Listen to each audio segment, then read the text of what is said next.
film pendek pertama. Film pendek pertama gue. Dengan judul Anissa. Bukan Lika-Liku Laki BTW. tentang sinopsisnya? Tentang dua lesbian di pondok pesantren. Anjing. Teman-teman gue bahas PSM, bahas MU dan segala macam. Gue kayak ditanya, lu nonton gak semalam? Kok enggak, gue gak nonton. Cowok macam apaan lu kagak suka bola gitu kan. Kayak, si produser gue bilang kayak, oh submit di Sundance saja. Gue bilang, Jones, kita udah pernah ke Sundance sih. Lu gak mau ke festival lain apa? Lu gak mau datang ke submit ke festival yang Syahrini datang itu?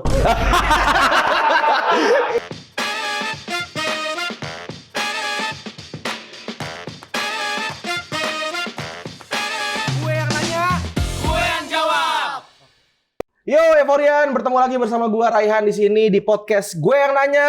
Gue yang jawab.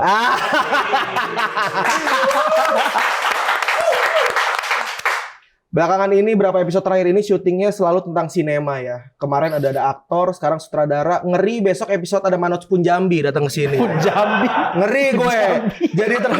Jadi terlalu sinefil nih ya. Dan sekarang sudah kedatangan seorang sutradara muda, ada Mas Kozi Rizal. Sehat Mas. Thank you. Sehat Mas Kozi. Alhamdulillah sehat. Panggilan lu apa sih Mas? Kozi Rizal? Kozi. Rizal nama bapak gue, jangan. Oh gitu? Iya. Oh nama bapak. Oh turun tuh ya? Iya. Tapi ada nama ini nggak? Nama apa namanya? Marga? Marga, gue orang Makassar, ngapain pakai marga? Nggak ada marganya? Nggak ada. Oh lu orang Makassar. Makassar, bukan orang Batak. Ya kan nggak harus Batak kalau ada marganya. Iya dong. Dan hari ini gue pengen ngobrol-ngobrol seputar dunia perfilm pendekan. Karena kayaknya kalau ngomongin soal film pendek, salah satu yang udah meletek kayaknya ngobrol sama Mas Kozi nih ya. Bener nggak tuh gue? Bener-bener enggak? Benerin aja lah ya. Tapi selamat datang di ruang tamu gue, Mas Kozi. Thank you. Bagaimana menurut lu ini kalau di... Ini sangat ngabers sih. Ini ngabers banget. Ini nggak ada yang lebih keren lagi, kenapa harus ngabers? Emang tadi pengen ada vario di sini Mas, cuma terlalu berlebihan, gitu. Oke lah ya, sosok lah ya. Ya. Dan hari ini gue pengen ngomongin soal perfilman pendekan, cuman sebelum itu gue pengen kenal lebih dalam dulu sama Mas Kozi nih. Kalau bintang tamu sebelumnya pasti gue tanya soal masa kecilnya. Waduh, masa kecil. Lu tuh besar berarti di Makassar Mas? Gua lahir dan besar di Makassar sampai sih. umur? Sampai sekarang sebenarnya. Oh iya. Jadi lu masih bolak-balik? Of back and forth. Jakarta Malang, Jakarta Semarang, Jakarta Makassar? Yes. Oh gitu. Gue back and forth Jakarta Makassar karena gue kerjaan mostly di sini. Tapi gue selalu ada hasrat mau pulang ke rumah gitu. Nggak tahu kenapa. Selalu gitu. homesick. Selalu homesick. Walaupun gue sebenarnya agak-agak ya love hate relationship gitu dengan Makassar. Tapi tetap gue selalu mau pulang gitu. Oh gitu. Iya. Tapi kalau gue punya beberapa temen yang emang orang Makassar gitu Mas ya. Dan kata mereka Makassar tuh kan terkenal keras ya Mas ya, galak orang-orangnya segala macam. Bener nggak gue? Oh ya? Kalau gue tuh kayak gitu, teman-teman gue rata-rata preman-preman orang Makassar. Waduh, kayaknya itu cuman mereka tuh kayak minoritas sih, karena di Makassar tuh nggak kayak gitu sih sebenarnya. Oh, justru di Makassar enggak? Enggak. Kalau gue melihat teman-teman gue, circle gue nggak ada yang kasar sih. Oh gitu. Iya, mostly mereka pada santun-santun gitu. Oh iya, gitu. Kayak teman-teman gue salah teman-teman gue deh. Kayak teman-teman butuh bantuan profesional. Iya kayaknya iya sih Mas ya. Iya. Salah nongkrong teman-teman gue tuh. Tapi bagaimana menjadi seorang anak kecil di Makassar tuh kayak gimana Mas? Karena kan gue jujur besar di Jakarta gitu. Emang budaya Jakarta. Kalau di Makassar tuh apa? Zaman kecil lu mainannya apa Mas? Iya. BTW itu Makassar tuh bukan kampung ya, ini kota gitu. Jadi lu di kotanya? Makassar kan kota sebenarnya, bukan kabupaten gitu. Jadi we basically have everything gitu. Jadi Makassar itu kota, walaupun kota yang kecil, tapi kita punya bioskop, kita punya mall, kita punya semuanya lah gitu. Dan gua tumbuh sebagai anak yang memang karena gua dulu introvert banget lah gitu kan, dan gua nggak punya temen dan segala macem. Tapi gua tumbuh dengan film gitu tiap hari gitu, karena rumah gua dekat banget sama VCD rental. Oh gitu? Iya, gue biasanya kalau di sekolah gue akan melaparkan diri gue nggak makan, gue gak belanja. Oh, lu pulang menahan makan? Iya, gue pulang rental VCD, gue nonton film kanibal ini, film apa Anaconda, monster gitu-gitu. Gue nonton di rumah gue gitu. Belum ada Netflix tuh ya? Belum ada Netflix tuh, masih sewa VCD dulu tuh. Kalau di Depok daerah gue ada namanya Zoe. Orang-orang Depok pasti tahu. Dulu kita kalau sewa VCD pasti di situ tuh. Gue pertama kali nonton Hantu Pondok Indah, sewanya di Zoe. Itu tuh Hantu Pondok Indah Pala Buntung, tukang nasi goreng tau gak lo? Oh iya tahu. Itu film gue tonton di bioskop. Itu gue nabung, gue gue pakai uang buku sekolah gue sih waktu itu, ingat banget. Tahun 2006. Iya. Sudah sudah ada aroma-aroma pencurian ya di awal ini ya. Oh gitu. Iya, Jadi, memang sangat addicted gue sama film waktu itu. ya, Kayak apa triggernya? Kenapa lu akhirnya bisa jadi addicted banget sama sinema gitu, film? dulu tahun 2005 gue ingat banget, bonyok gue bawa gue ke bioskop. Dan gue nggak tahu tuh bioskop apaan sih gitu kan. Terus dibawalah gue waktu itu gue sama kakak gue, terus gue masuk di sebuah gedung yang gede banget, terus tiba-tiba ada arcade, banyak poster film, banyak. Terus kita makan popcorn gitu, kayak bagi gue kayak ini tempat yang sangat tidak familiar gitu. Ini tempat apa sih gitu kan. Terus akhirnya masuklah kita ke sebuah gedung, ruangan. Terus gue lihat ada televisi gede banget gitu kan, kayak the fuck is this Apaan gitu. nih TV gede banget nih? Gede banget gitu kan. Terus ya gue ingat banget gue nonton filmnya Kariri Riza, Petualangan Sherina tahun 2000. Terus tiba-tiba si tirai kebuka pelan-pelan, kayak gila nih, kayak zaman itu emang tirai kebuka gitu.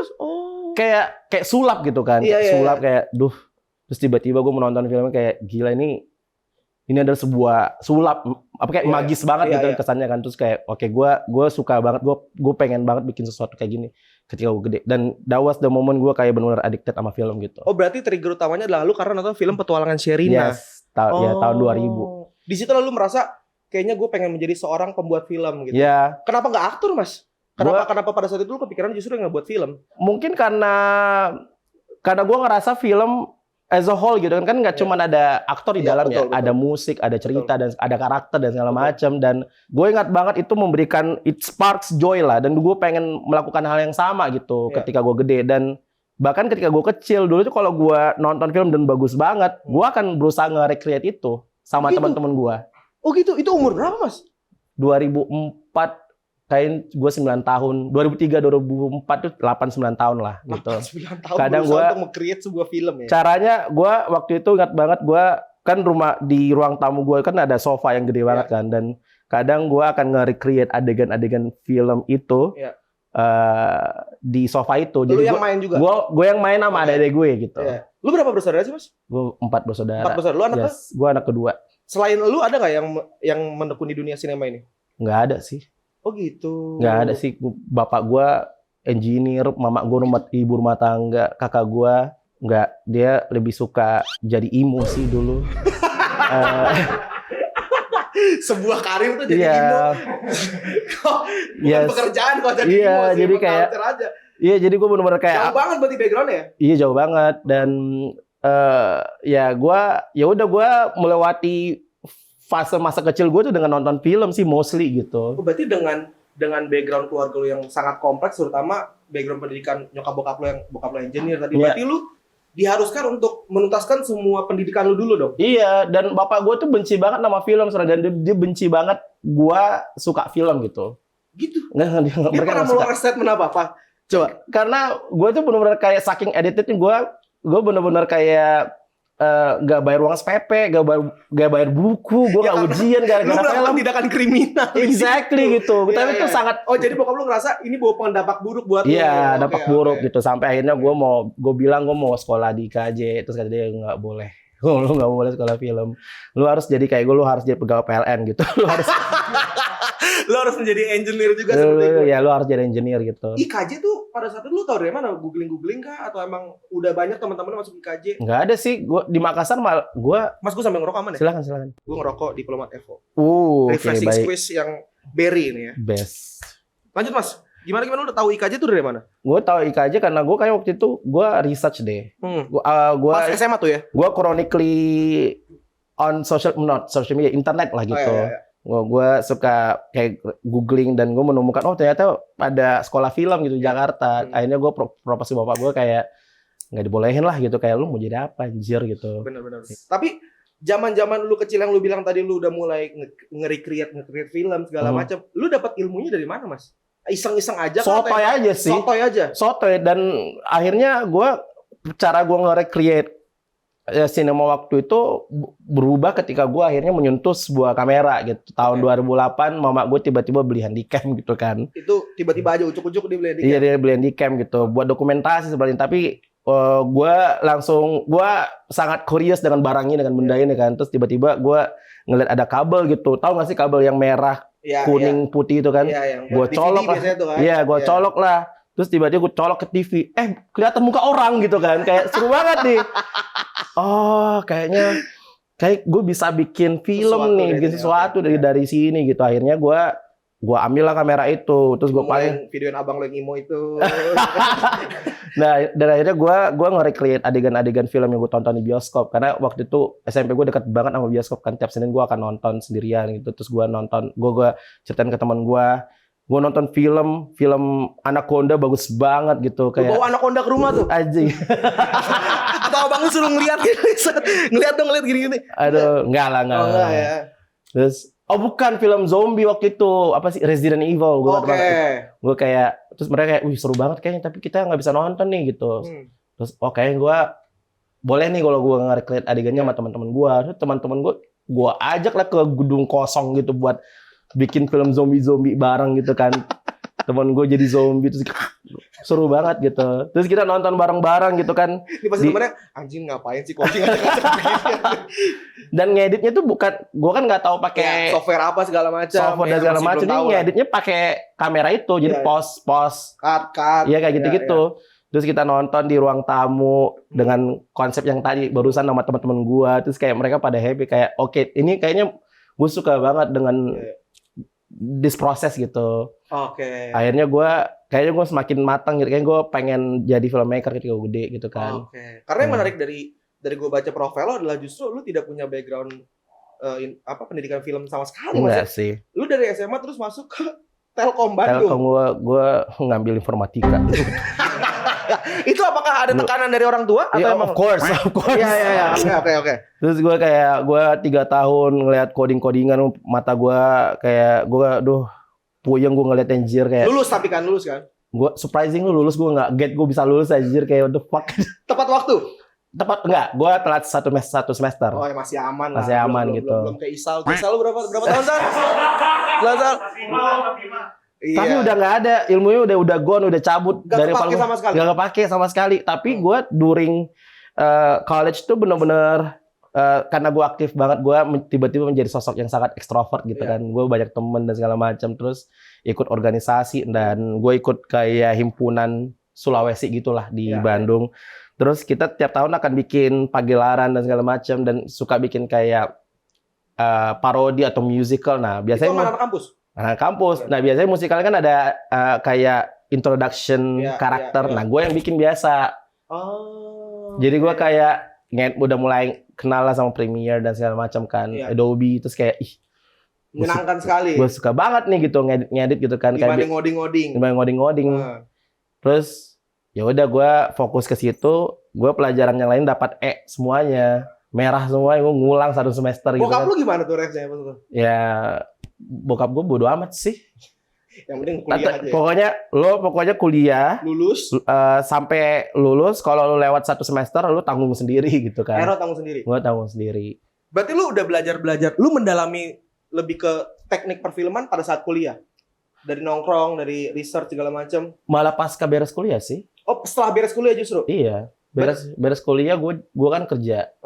Gue kerja Gue kerja dulu jadi graphic designer. Gue suka bikin poster, bikin apalah gitu. Sangat tidak informatika sekali. Iya, terus tiba-tiba karena gue di Bandung memang gue kan juga les bahasa Prancis kan, dan di tempat les gue itu. Oh gitu, lu les bahasa Prancis? Lu les bahasa Prancis karena gue berambisi, gue pengen sekolah di Prancis waktu itu, sekolah film di Prancis. Dan di tempat les gue itu kan dia kan gak cuma tempat les ya, jadi memang cultural center IFI kan. Terus dia tuh suka ada pemutaran film. Gue ingat banget gue nonton film pendeknya Edwin waktu itu. Itu kayak film pendek Indonesia pertama gue tonton kan. Terus dan waktu itu kan gue kayak ya udah penonton Marvel lah gitu kan. Terus tiba-tiba nonton film kayak, ini film apaan gitu, kayak gua ngerti ada banget gitu. Aduh, kok ini bisa bagus dikatakan bagus dan masuk ke Cannes dan segala macam kan. Terus akhirnya, tapi gua waktu itu karena gua memang sampai sekarang gua tuh orang yang sangat curious gitu, pengen tahu gitu kan. Terus gua kayak, kok bisa film kayak gini bisa masuk Cannes gitu kan. Terus akhirnya gue baca tulisan, gue baca resensi, baca essay gitu soal filmnya Edwin ini, judulnya Karena Anak Sebatang Pohon. Ada yang udah nonton nggak sih? Ya, terus pas gue baca langsung, gue langsung kayak mind blown, kayak oh ternyata lu bisa bikin film tentang membahas tentang kapitalisme dengan cara seperti ini gitu. Lu bayangin ada film tiba-tiba ada adegan patung McDonald jatuh dari langit, jatuh ke rumah, ke ibu yang sedang hamil sampai mati. Itu kayak orang gila macam apa yang bikin adegan kayak gitu kan. Bung Priambodo tuh kalau bikin film gila-gila tuh. Terus gue langsung jadi penasaran banget sama medium film pendek. Gue jadi nonton terus film pendek gitu kan. It's very exciting. Dan akhirnya tahun 2018 gue memberanikan diri untuk bikin film pendek. 2018? Iya. Jeda berapa tahun tuh dari mulai lulus kuliah? Gue lulus tahun 2016. 2 tahun berarti? 2 tahun. Lu gali-gali ilmu sampai lu memberanikan diri bikin film pendek pertama. Film pendek 2018. Pertama gue. Dengan judul? Anissa. Bukan Nika Laki BTW. Anissa. Tentang sinopsisnya? Duh, bilang nggak ya? Ya masa gitu? Masa nggak boleh bilang? Oke, tentang 2 lesbian di pondok pesantren. Anjing. Oke. Gue bikin film itu pakai smartphone. Berarti belum pakai tim profesional? Enggak, gue krunya cuman gue doang. Gue bikin pakai smartphone iPhone 6 yang mungkin kayaknya refurbish kali, gue nggak tahu. Terus HDC tuh kalau bahasa sekarang tuh HDC tuh kalau mungkin kameranya Mito kali, gue nggak tahu. Ya. Tapi pada saat itu iPhone 6 udah bagus banget. Iya, terus durasinya 1 menit. Durasinya kayak trailer kan. Iya. 1 menit terus tiba-tiba karena gue udah mulai percaya ini kayaknya oke nih film nih, karena waktu itu gue nulis skrip itu, gue ada salah satu penulis skenario kondang namanya si Tumpal Tampu Bolon. Ya, dia pas baca skenario kayak wah. Lu mau di Bandung sama Tumpal? Enggak, gue waktu itu masih di Jakarta. Gue udah pindah Jakarta jadi graphic designer, terus gue satu akhir pekan gue ke kelasnya dia, kayak kelas penulisan skenario gratis gitu kan. Pas gue nulis sinopsisnya, Bang Tumpal baca, wah ini boleh nih gitu, boleh lu bikin, kayaknya menarik gitu. Pas gue beres workshop, gue kayak anjir, seorang Tumpal gitu bilang skrip gue keren. Tumpal berani banget nih orangnya. Gimana kalau kita doktrin aja harus bikin nih. Akhirnya gue bikin lah film itu. Yang main siapa waktu itu? Teman-teman himpunan gue di Bandung. Jadi gue ke Bandung, gue balik lagi ke Bandung, take short movie itu. Iya, pakai iPhone, terus 1 menit tuh Mas. 1 menit. Terus jadilah film itu, gue submit lah ke sebuah film festival di Paris. Gue bilang gue nothing tulus, yang penting gue udah bikin film. That's it gitu. Lolos seleksi lah film itu. Terus dibilang kayak, ya kita mau lo ke Paris juga. Maksud gue udah happy banget. Maksudnya udah berada di sana gitu dan nonton film gue di bioskop yang gede. Iya udah impian gue. Terus tiba-tiba filmnya menang. Itu film pertama langsung menang? Itu filmnya menang, dapat kayak grand prize dan ada hadiah duitnya untuk gue produce film pendek lagi. Dan duitnya itu 20.000 euro. Anjing. Terus gue kayak, ini gimana gue bikin filmnya nih? Gue nggak tahu siapa-siapa gitu industri gitu. Gue nggak tahu siapapun gitu di skena film Indonesia gitu. Enggak, pada saat berarti lu berangkat ke Paris? Iya, gue berangkat ke Paris. Yang dananya siapa waktu itu? Ivy. Ke kedutaan Prancis yang biayain gitu. Terus pas film menang, terus dikasih tahu sama festival direkturnya, lo harus bikin film ini pakai duit ini. Tapi lo harus ada produser Indonesia yang bantuin lo nge-produce filmnya. Terus kayak gue nggak tahu siapa produser Indonesia siapa gue gitu. Gue bener-bener kayak dikasih jeda waktu nggak sama dia? Dalam waktu 1 tahun. 1 tahun. Terus tiba-tiba gue slide DM ke seluruh produser di Indonesia. Ya yang bagus. Of course. Siapa ini? Siapa lo gitu. Tiba-tiba kayak ujuk-ujuk ngasih 20.000 euro gitu untuk bikin film pendek. Akhirnya gue udah hopeless gitu kan. Akhirnya gue langsung ngobrol ke Bang Tumpal. Bang Tumpal gue tahu dia baru bikin IG. Terus gue bilang, gue slide dia sama dia kayak, Bang Tumpal, mungkin lu udah lupa sama gue, tapi thank you lu udah encourage gue untuk bikin film Anissa kemarin. Gue dapat 20.000 nih gitu. Kayak mana nih gue bikin film gitu. Itu nggak tahu tuh ya, lu sampai festival segala macam. Tahu dia. Terus dia kayak, wah selamat ya gitu. Tapi mungkin teman gue bisa bantu. Jadi dia ngenalin gue sama produser namanya Mendy Mahrahimin dari Talamedia. Ngebikin Crocodile Tears. Terus dia baca skenario kita meeting, terus dia bilang dia suka banget sama skripnya kan. Gue kayak Anissa itu. Bukan, ada film lagi, judulnya Lika-Liku Laki. Lika-Liku Laki. Gue premisnya sangat menarik, sangat simpel tapi sangat relate banyak orang, Mas ya. Iya. Itu pengalaman pribadi kah atau gimana? Oh, itu kayak my love hate relationship to my love hate letter. Oke. To my hometown gitu. Kenapa cowok-cowok itu harus tahu bola supaya punya tongkrongan? Gila itu sampai sekarang. Jadi makanya gua kan dari kecil kan suka digituin kan, kayak lu gak suka bola, lu gak maco lu gitu. Terus tiba-tiba gue pulang dari Bandung masih sama kayak teman-teman gue bahas PSM, bahas MU dan segala macam. Gue kayak ditanya, lu nonton gak semalam? Kok enggak, gue gak nonton. Cowok macam apaan lu kagak suka bola gitu kan. Tapi akhirnya lu ngulik gak supaya lu mendapatkan teman pada saat itu? Gua itu kan memang agak-agak based on personal experience kan. Jadi Lika-Liku Laki itu sangat personal berarti buat lu ya? Very personal. Gua kan ingat banget tahun 2009 apa kan Piala Dunia ya? Iya. Itu 2010 ya? 2010. Yang di Afrika kan? Di Afrika. Itu mena-mena itu tuh. Waka 2010. Exactly. Terus gue tuh bener kayak nggak tidur sampai jam 2. Lu nonton bola biar gue bisa bahas sama temen gue besoknya. Kayak soalnya kalau lu nonton highlight gak bisa dapat the whole story kan. Benar. Dan lu harus nonton bola dari awal sampai habis. Tayangnya jam 2 men kayak aduh. Turns out lu tetap tidak menikmati nonton bola. Gak bisa gue. Oke. Gak bisa, boring banget gitu kayak apalagi kalau kagak cetak gol nih. Iya benar, kalau udah kosong-kosong. Aduh kayak lebih parah daripada slow cinema gitu. Lebih parah dibanding slow cinema. Iya. Gue masih lebih enjoy nonton filmnya Tsai Ming-Lee yang daripada nonton bola jujur. Nggak, maksud gue dari keresahan itu sampai gimana caranya akhirnya oke deh gue jadiin sebuah short movie gitu. Akhirnya banyak yang relate juga, ternyata banyak cowok nggak suka bola dan mereka terlalu malu untuk bilang itu ke orang-orang gitu kan. Itu yang pengen lu sampaikan pesan itu. Okay. Tapi tentu saja that is the matrix, that is the origin of the story. Tapi saya banyak hal yang gue ingin bahas gitu dari film itu gitu. Akhirnya gue bikin lah film itu. Tapi yang produserin tadi enggak, akhirnya Mbak Mandy mundur.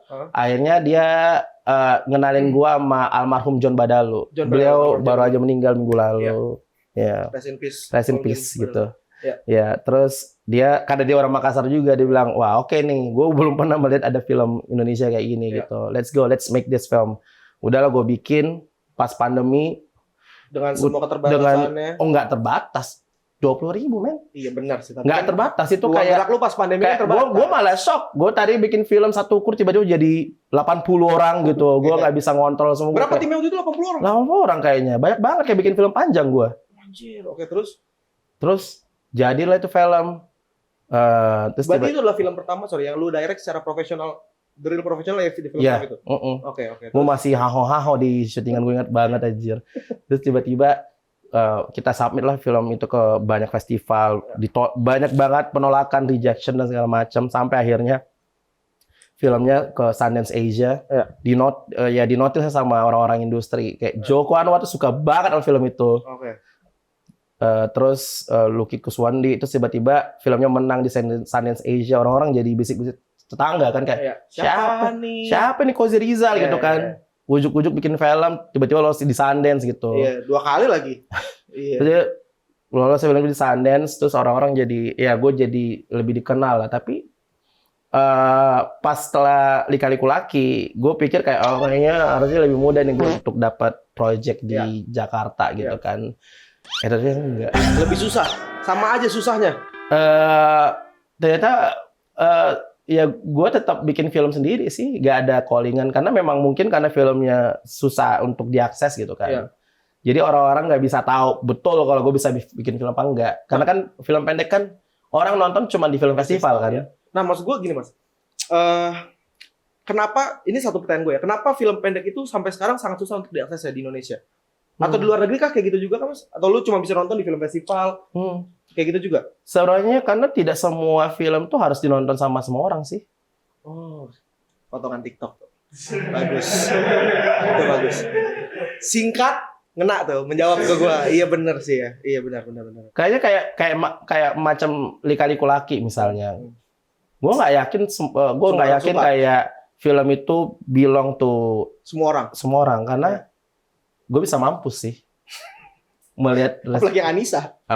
Anissa malah ada di YouTube, tapi gue ada di YouTube. Tapi kalau Lika-Liku gue bilang memang very strict. Gue nggak mau film ini ada di online karena bisa menimbulkan friksi gitu, kayak gitu. Nah sampai akhirnya setelah Liku-Liku yang tadi lu bilang ternyata lu masih susah dan produksi sendiri film selanjutnya langsung bahasanya sama. Nah, ya film selanjutnya ada film selanjutnya namanya Ride to Nowhere, tapi setelah itu gue bikin secara bersamaan gue bikin bahasa yang sama juga. Paralel. Oke. Tapi bahasa yang sama in Neverending Comedy terjadi karena there is this like a 1 in million opportunity gitu. Oke. Jadi pas gue rilis di Liku ada satu orang a very super rich produser dari Amerika, Asian American. Dia kan yang ngasih Asian American. Terus dia ngelihat di Liku dia suka banget, dia nonton sampai 10 kali. Dia kayak basically orang yang tajir, dia nggak tahu duitnya mau diapain gitu kan. Terus tiba-tiba dia bilang, lu ada film pendek. Dia nonton Liku sampai 10 kali. Sampai jadi pemain bola tuh feeling gue. 10 kali sih ya. Gue juga bingung sih. Iya, oke. Dia orang kaya banget. Kaya banget, dan dia kayaknya bosanan sih kayaknya. Dia bosan banget kayak, lu ada project film pendek gak sih? Bilang ada. Dia nge-DM lo? Enggak, kita lagi email, lagi Zoom. Oke. Zoom meeting. Terus gimana caranya lu bisa sampai Zoom meeting sama dia? Dia kan sponsornya si Sundance Asia. Oke. Terus tiba-tiba gue foundernya XR Media gitu. Oh iya Pak, iya kenapa gitu. Kita boleh meeting nggak sih? Meeting lah gue, terus tiba-tiba kayak dia nanya, lu ada project film pendek lain nggak? Oh ada, judulnya Bahasa yang Sama. Oh itu lu udah tulis? Udah tulis. Bahasa yang Sama in Neverending Comedy. Oh tentang apa? Iya dia cerita tentang bla bla bla. Gue belum kelar pitch, terus kata dia, you know what? I'm just gonna transfer you the money today. Langsung.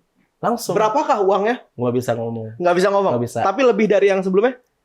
Mirip lah ya. Terus kayak, lu serius? Lu bahkan belum tahu gue loh. Lu bahkan belum tahu ceritanya kayak gimana. Terus kata dia, Cozy, gue tuh Chinese American. I believe in karma.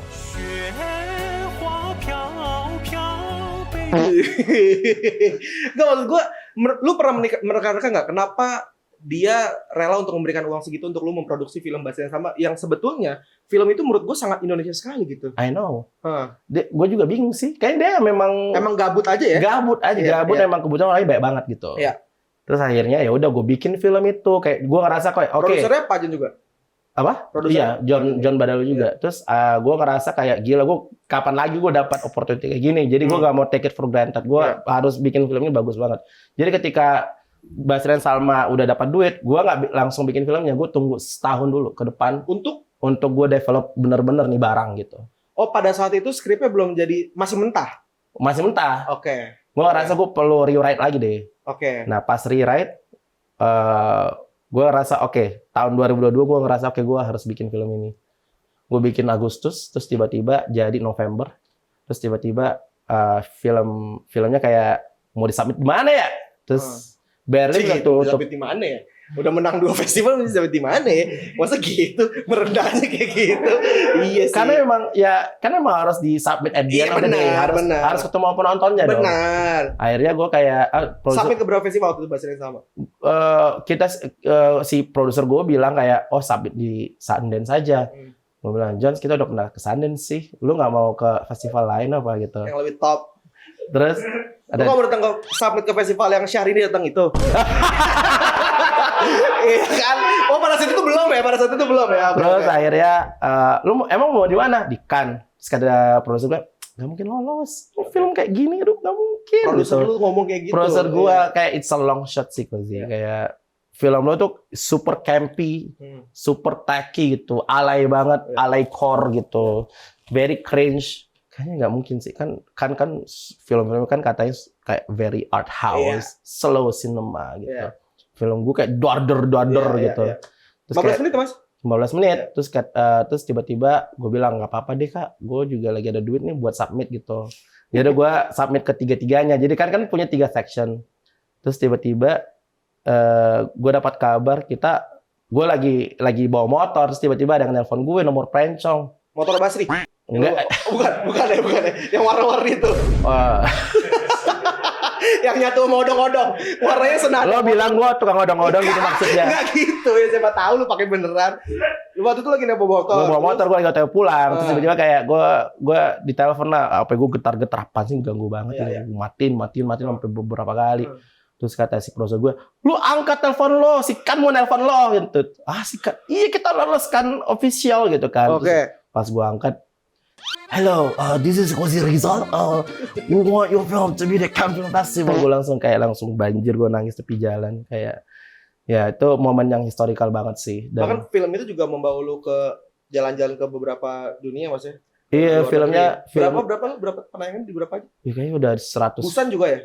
Busan nih ya, ke Cannes Film Festival, ke AFI, ke South by Southwest. South by Southwest yang versi franchise tapi yang di Sydney. Yang di Sydney. Oh, yang di Sydney.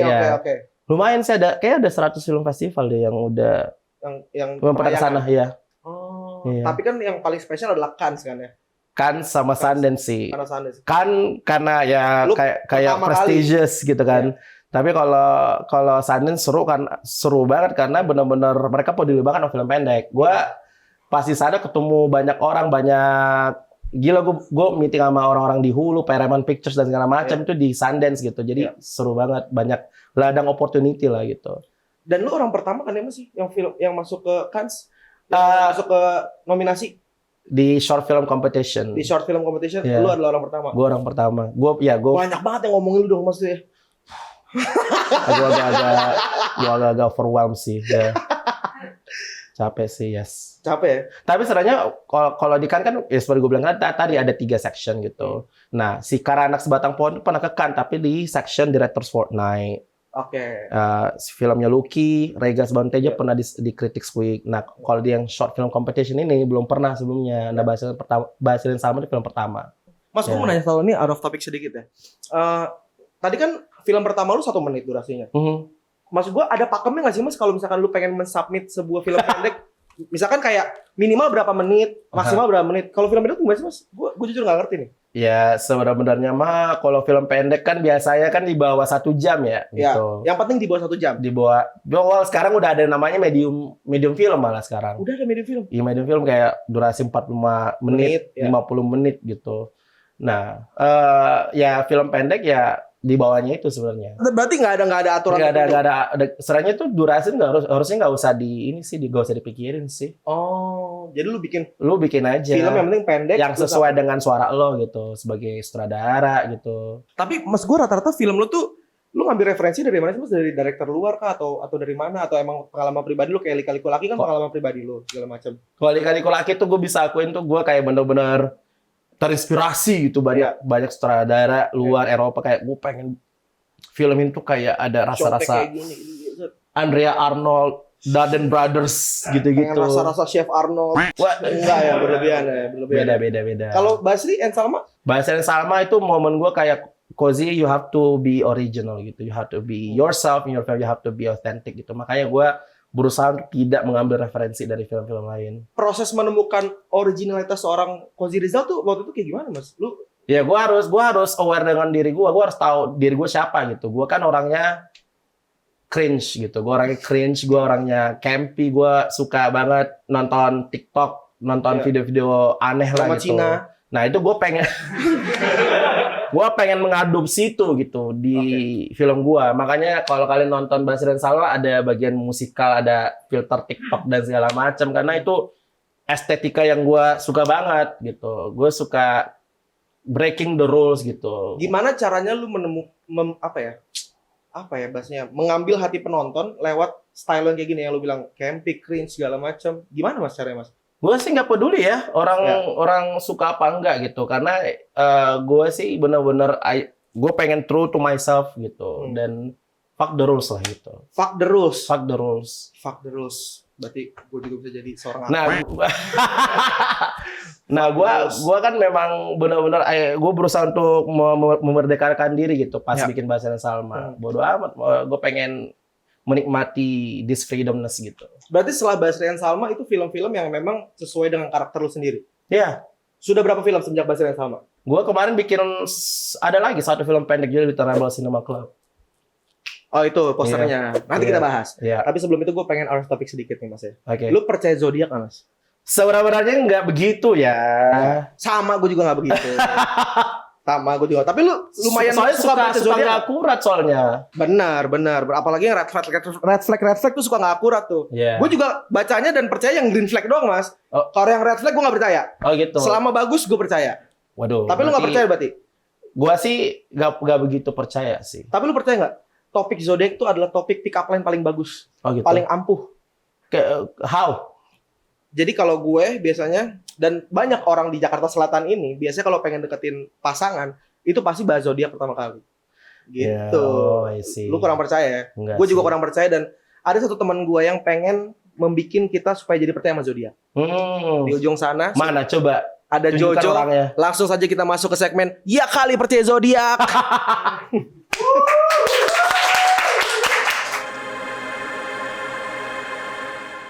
Ya, balik lagi bareng gue Jojo di Ya Kali Percaya Zodiak. Gimana Mas Kozi? Alhamdulillah. Alhamdulillah baik. Bang Rehan gimana kabarnya? Baik Jojo, terima kasih sudah menanya. Gua bakal di sini ngejelasin untuk zodiak Mas siapa Oh, namanya? Ozi Rizal. Parah banget. Dia parah banget dia nggak ingat nama gue. Maafin. Maaf. Tolong di cancel aja kali ya. Maaf. Minta di cancel dia. Gimik aja. Agak gimmick emang lupa lu.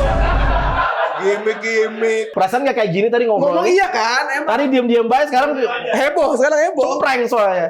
Next. Kalau Mas Kozi ini zodiaknya itu Capricorn Han. Capricorn kita tos dulu Mas Ozi. Sama kan kayak lu? Yoi. Oke, jadi sebagai pakar dari zodiak dan sinema ini, gue bakal kasih tahu nih tipe-tipe dari Mas Kozi sebagai seorang Capricorn dalam pembuatan film.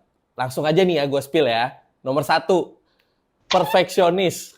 Jadi Mas Kozi ini tuh udah jadi rahasia umum tuh kalau Capricorn tuh seringkali dari segala sesuatu dipikirin nih. Jadi kayak dari hal detail-detailnya, lighting, lampu, semuanya deh. Pokoknya Mas Kozi pikirin deh sampai sedetail mungkin. Bener nggak Mas Kozi? Ini gue proof ini. Iyalah karena bagus. Karena bagus. Enggak. Oke. Some people actually thinks being perfectionist itu is a bad thing. Iya. Kalau gue sih memang ya itu beneran sih. Berarti lo harus perfect 100% mengerjakan dalam sebuah film lo. Iya. Makanya gue bilang kayak Basri dan Salma gue kayak menunggu Setahun dulu untuk benerin semuanya baru Iya. lu berani untuk Yes. bikin. Oke, bener Jo. Hebat lu. Benar ya. Pro. Hebat. Nah, yang kedua itu sikap yang dingin. Capricorn itu kelihatannya emang agak dingin. Jadi Mas Kozi ini sebagai sutradara kalau di set pasti nggak ekspresif gitu loh kayak dan bukan tipe kalian kemana-kemana gitu loh kalau ngomong gitu. Tapi itu bukan berarti nggak peduli ya. Tapi itu emang caranya Capri sendiri untuk stay profesional dan fokus sama pekerjaannya. Gimana Mas Kozi? Bener nggak? Lo nggak lihat tadi dia what the fuck ada gitu-gitu lo nggak lihat? Aku kurang ekspresif itu menurut lo? Maaf. Ini enggak. Ini enggak. Ini kurang kurang ya. valid. Kurang Kurang valid valid. ya. Mohon maaf sekali. Kalau begitu, Kak, ke bawahin dikit Kak. Maaf.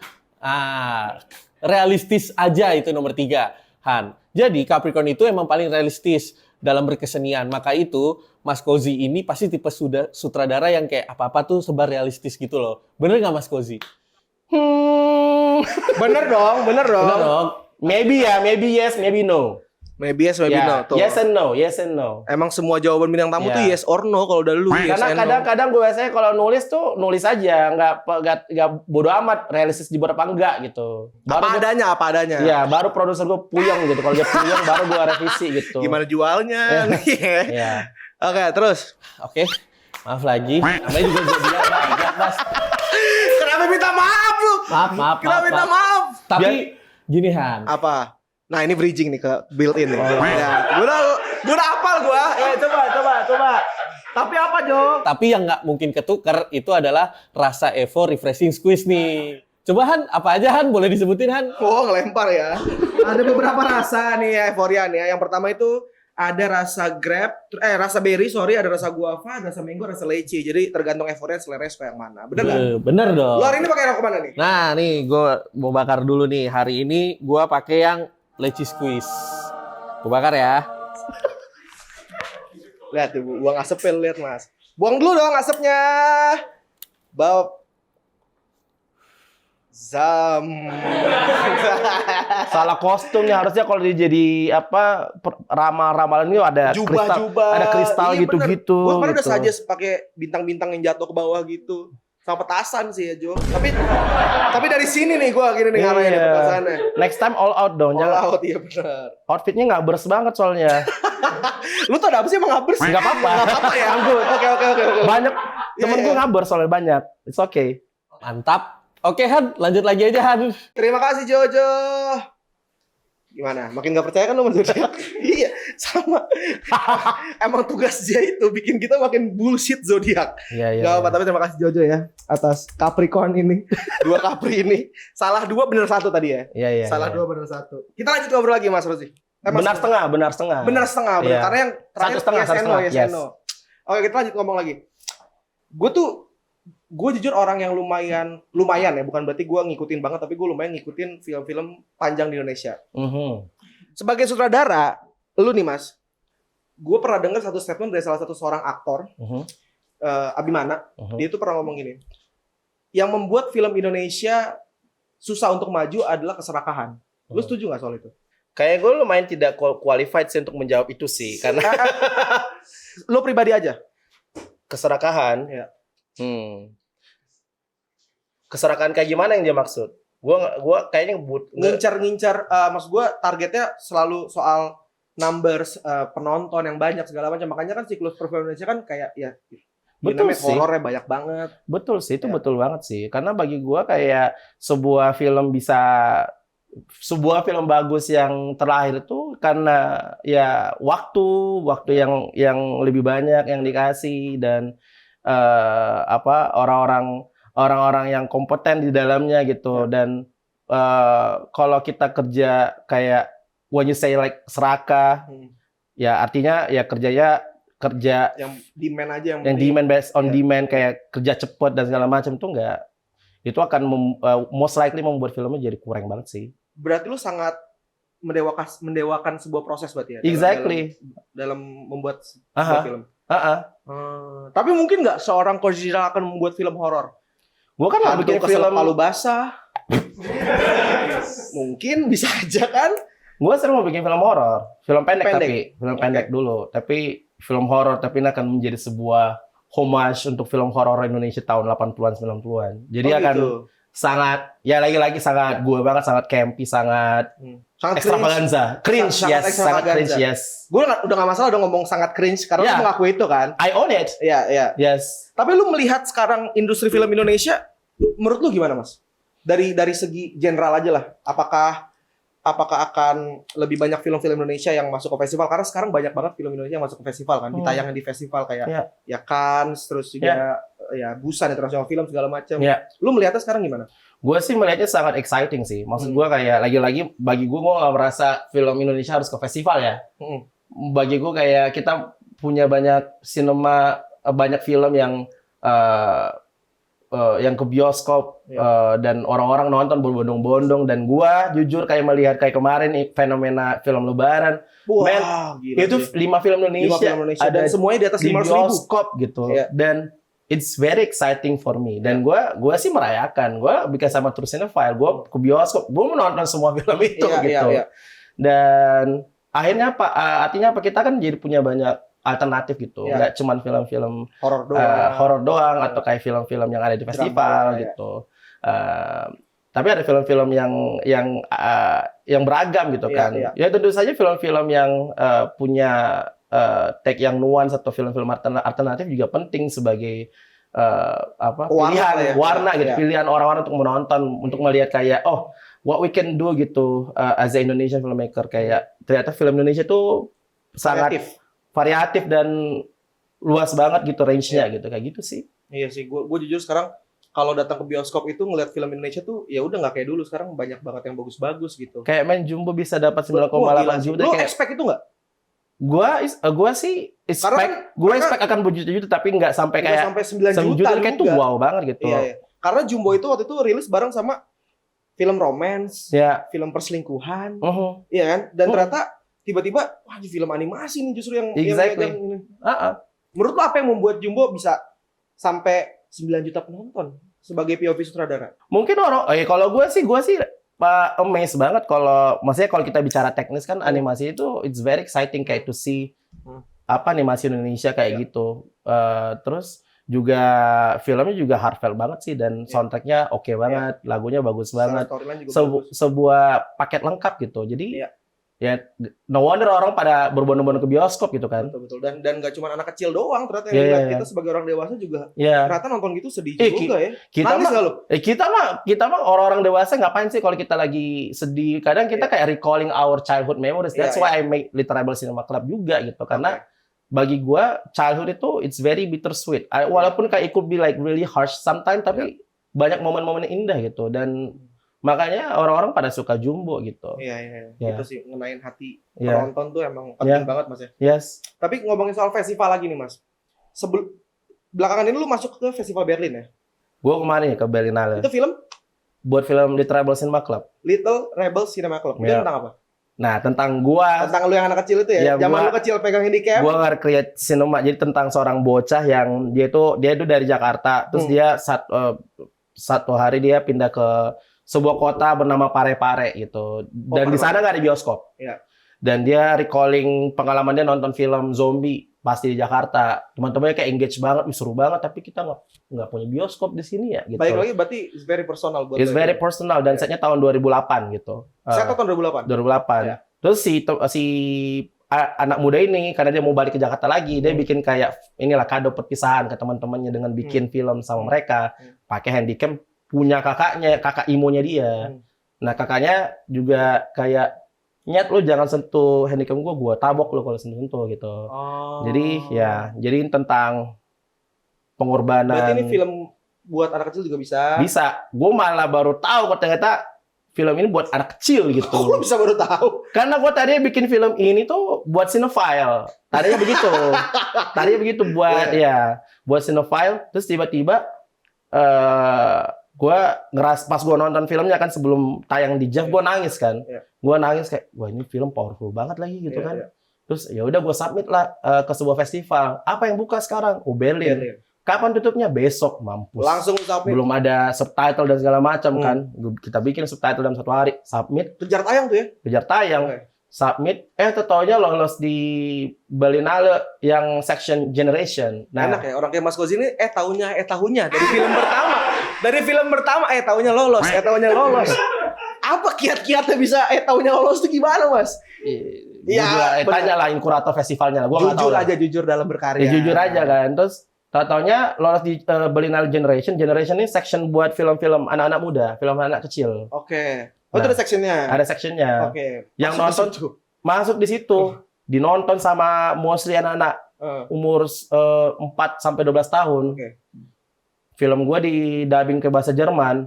Pas di sana gue nggak ngerti lagi mau ngomong apa ini.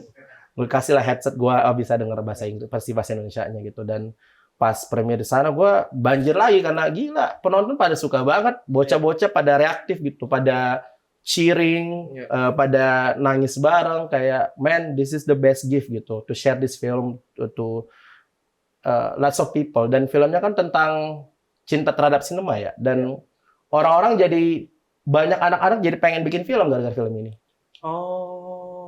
Sama kayak petualangan Sherina ke gua kan. Iya. Hanya gua sedih. Kamu pernah nangis aja, Mas? Tisu? Oh, itu tisu ada. Berarti lu berusaha untuk menyalurkan apa yang lu rasakan pas kecil. Exactly, kayak gila akhirnya gua merasakan ini gitu. Akhirnya gua mencapai tujuan gua ketika gua masih kecil gitu kan, kayak goals lu tuh tercapai ya. Iya, goals gua tercapai. Makanya kayak pas premier tuh gua ketartik habis. Akhirnya tiba-tiba filmnya menang, lebih shock lagi gua. Ternyata si bocah-bocahnya kayak anonymously choose the film as a winner gitu. Terus gue kayak wah, tapi ya bonus lah ya, tapi gue buat gue hadiah yang paling best itu pas nonton hal kecil kayak gitu pas premier premier filmnya sih sama mereka gitu. Kalau menang mah bonus kan, yang penting reaksinya itu yang mahal. Tapi kita mundur lagi nih, pas produksi itu berapa lama Mas syutingnya? Itu full di Parepare? Enggak, gue nggak bisa syuting Parepare, nggak ada orang di sana, nggak ada kru di sana kan. Terus akhirnya gue cuma dikasih 3 minggu buat menyelesaikan film itu dari 3 nol, minggu? dari sinopsis Itu berapa doang. menit sorry filmnya? 17 menit. 17 menit. Oke. Kos lu kepilih gitu kan. Gue kan daftar proposal, which is cuma sinopsis. Skenario belum ada. Terus kayak lolos, Kos, lu mau nggak produksi film ini? Berapa lama? 3 minggu. Mampus. Bisa nggak sih? Di saat itu lu belum kepikiran ini bakal jadi film anak-anak. Iya. Iya sih, gue pas lihat juga, ini masa bikin film anak-anak, sementara di film Basri dan Salma, gue sebar video ngentot lu ya. Nah itu, kok tiba-tiba dia bikin bikin film anak-anak kan? Ya, Itu. orang pada shock juga sih. Iya. Biasa kan film gua kan horny banget Kak. Sebelumnya Film lu kan seksi sekali ya. ya seks banget Iya, gitu. iya. Seks gitu. Tiba-tiba langsung Iya. film anak-anak. Iya. Jadi teman-teman gua pas sebelum nonton dia bilang, "Kozi, I'm so ready." Pasti ada adegan seks di film ini. Ternyata Pas tidak ada keluar sama- nangis-nangis. Kagak ada adegan seksnya. Itu 3 minggu loh. 3 Kasih minggu. waktu. Iya, dari nggak ada skenario sampai film jadi. Terus itu lu menemukan anak-anak itu casting atau Casting gimana? online. Oh. Dan mereka harus bisa logat Makassar, mampus. Cari orang Jakarta bisa logat Makassar di Susah Jakarta. banget. Udah gila, tapi dapat aja kan. Terus Oh, akhirnya ternyata itu bukan orang-orang Makassar asli. ada keturunan orang Makassar. Oh, tapi tinggalnya di Jakarta. Secara ketubuhan udah Jakarta sebenarnya. Secara Tapi apa? secara ketubuhan. Emang kenapa Makassar tuh gimana emang ketubuhannya? Beda. Oh, Cara beda. ngomongnya ketika lu bilang ketubuhan itu dari cara Tapi lu ngomong. masih kental banget Mas ya. Iya. Logat Makassar lu ya. Karena lu masih back and forth kali ya. Iya. Itu susah nggak Mas ngedirect anak-anak kecil? Berarti lu pertama kali ngedirect anak kecil yang sebanyak itu dong? Iya. Susah nggak? Gue kan tadi sebelumnya pas Basri dan Salma kan gue agak child phobic ya. Gue Iya, oke. Iya, gue agak suka anak kecil Iya, sebenarnya. Tapi pas Little Rebels kayak gila nih bocah-bocahnya malaikat semua gitu. Kayak gue jadi pengen lagi bikin film sama anak kecil nih jadinya. Jadi suka sama anak kecil gue sekarang. Oh, berarti Iya. mereka tuh nggak ada sebelumnya nggak pernah acting, nggak pernah apa-apa? 2 orang, kan ada aktor Berapa orang sih? 4. 4. Nah, 2 profesional, 2 non professional actors. Oke. Dan mereka tuh chemistry luar biasa banget. Gue kayak profesional banget dan kadang ada satu non professional actor kan suka cengesan kan. Suka misalnya karena ketemu sama anak lain jadi kayak Iya. Hype over hype lah ya. ya overhype Iya. dan main-main dan segala macam. Ini sampai aktor yang satu kayak, lu bisa nggak sih serius kita di sini kerja tahu? Gue kayak Seorang anak kecil Rata-rata umur berapa, Mas? 10-12 tahun. Oh. Iya, terus gue jadi ketagihan sekarang sama gue kerja sama anak kecil gitu. Jadi udah nggak child phobic lagi? Enggak lah. Gue zero child phobic gitu. Gara-gara satu project film doang, Iya. langsung ngeklaim gue zero child phobic. Iya. Iya. Tapi sekarang gue pengen ngajak lu main game nih, Mas Kozi. Apa tuh? Biasanya di segmen-segmen akhir nih, di acara gue pasti ada main game. Gue suka Beda-beda games. biasanya. Games apa? Berhubung gue dari kemarin sudah mendalami peran sebagai Rayhan Sinefil Pahlevi ya. Jadi kali ini gue mau main games namanya Betul atau Salah. Jadi tim gue bakal memberikan pertanyaan. Kita baik, jawab betul baik. atau salah. Edisi film. Sudah siap? Siapa yang ngasih si peramal yang tadi? Bukan. Kalau itu saya out frame. Out frame, Saya out oke. frame kalau dia. Tidak bisa. Ayo langsung saja pertanyaan pertama. Di akhir film ADC pertama Rangga meninggalkan cinta. Betul. Taruh lo. Terlalu gampang lah. Rangga meninggalkan cinta ke New York. Of course. Betul.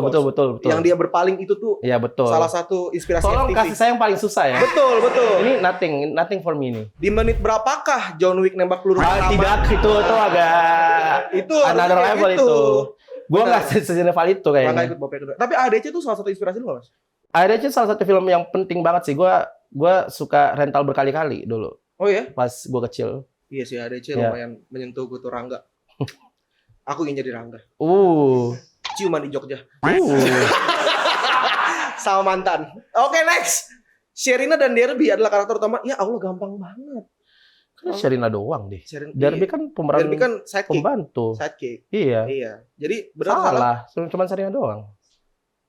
Benar. Oh, ini pertanyaan tricky ya, Mas ya.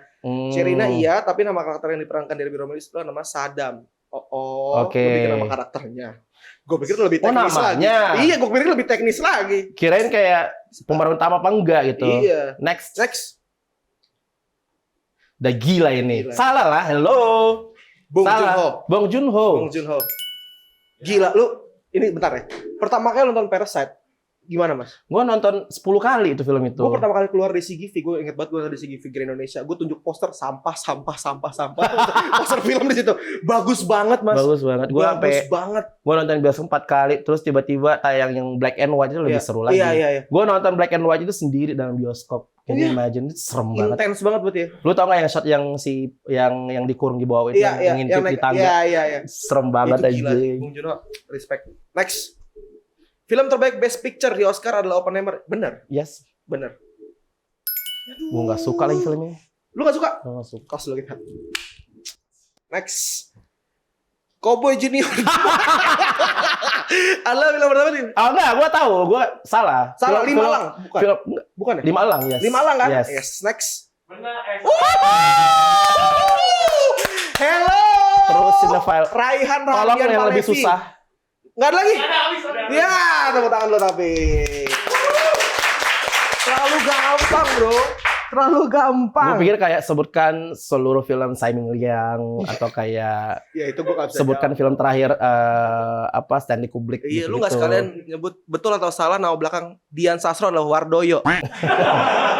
Terlalu gampang kalau itu ya. Aduh, gue sangat kecewa sih. Sangat kecewa. Melihat Udah 2 pertanyaannya. games, gue kecewa 2 kali. Iya, Nggak apa.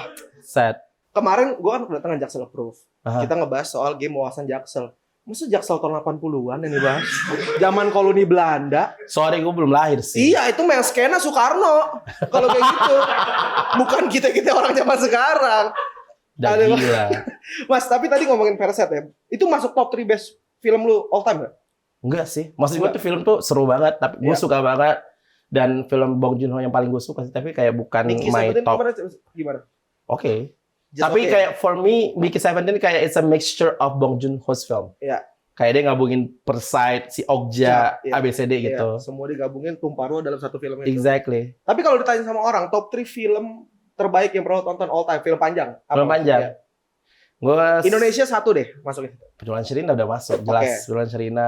Terus kedua adalah Goodbye Dragon Inn, Tsai Oke. Ming-liang. Oke. Itu belum nonton. Belum. Lu Itu harus apa? nonton. Romance atau apa? Gak jelas filmnya.